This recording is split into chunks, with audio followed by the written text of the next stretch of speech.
Welcome back, everyone. My name is Xavier Nazario, and I am one of your regional directors for employer engagement for business and entrepreneurship.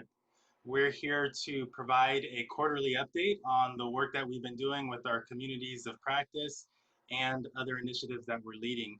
I will give you a little teaser right now. We have a big announcement to make at the end of the video, so please watch till the very end.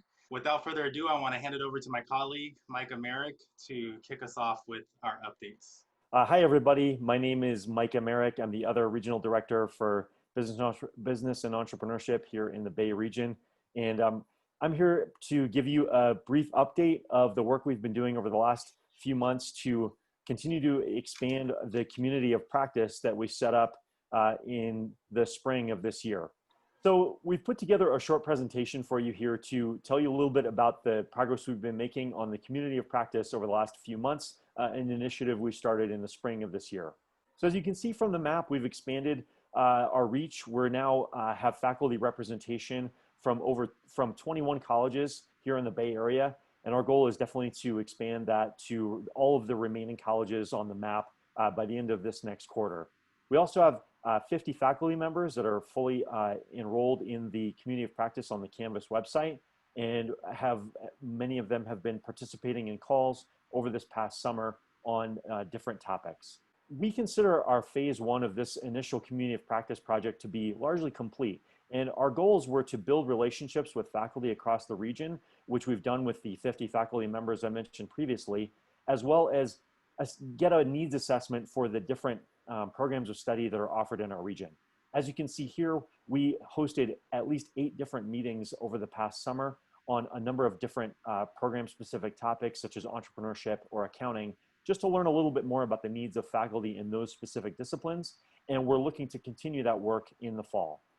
So in terms of the future of the community of practice for this next phase, the phase 2, we're really looking to shift responsibility and participation over from ourselves in terms of organizing the content and events over to the faculty. And we're going to be looking to identify faculty champions for each of the different subdisciplines, such as accounting or entrepreneurship, who can both lead within the community of practice website on Canvas, as well as host their own meetings with some of their other faculty colleagues and work in collaboration with us to provide content and collect shared resources for the different faculty in those areas. So that's the community of practice in a nutshell. We're really excited to continue expanding it in the coming months. And to further enhance the programming that we've put together this fall, Xavier is going to be talking a little bit more about some of the major initiatives we have coming up.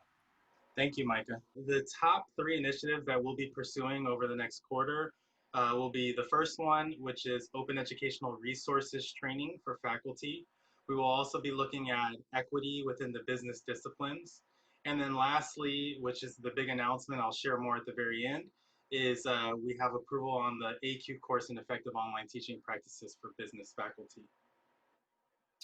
To dig a little deeper into the open educational resources, we have contracted with 2 consultants who are experts in the field, and they will be providing both pre and post workshops for faculty members, along with a very interactive workshop on open educational resources to build the tools and resources in order to design your course using open resources. After the workshop is complete, these consultants will be available to provide one-on-one or small group support to help you design and implement your courses to meet the OEI rubric standard. Lastly, we hope to create a faculty incentive for any open educational modules or courses that are developed to be able to continue to share best practices and resources to drive down the cost of textbooks and materials for our students. We anticipate that this workshop will be held sometime in October 2020. The next area that we will be focusing on this quarter is equity in the business disciplines.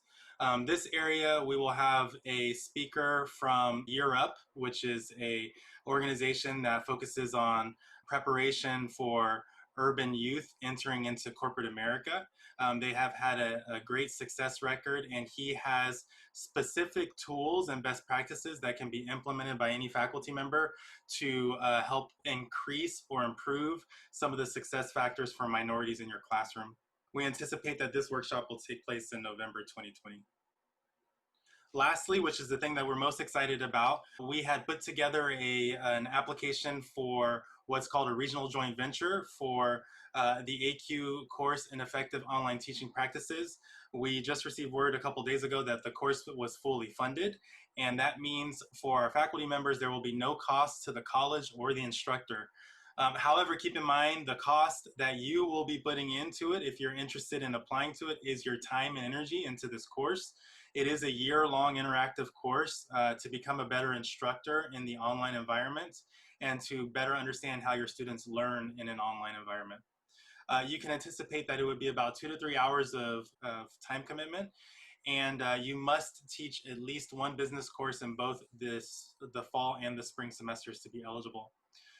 This course will begin in mid-September, and we will be announcing through email additional information and details about this specific opportunity. Space is limited on this opportunity. The cohort is already about halfway full, so if you're interested in applying for this unique initiative, the deadline for this opportunity is September 4th, 2020.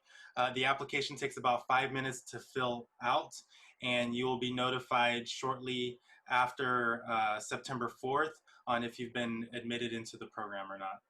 I'll be handing it back over to my colleague, Mike Amir. Thanks, Xavier. So here we just have our contact information. We've tried to provide a quick synopsis of all the things we've got going on. If you have questions for us or any comments about what you've just watched or are interested in the AQ program that Xavier mentioned towards the end, please feel free to email one or either of us, and we'll be sure to help you with those requests. And as always, we really appreciate your time watching our program, and look forward to working with you this fall.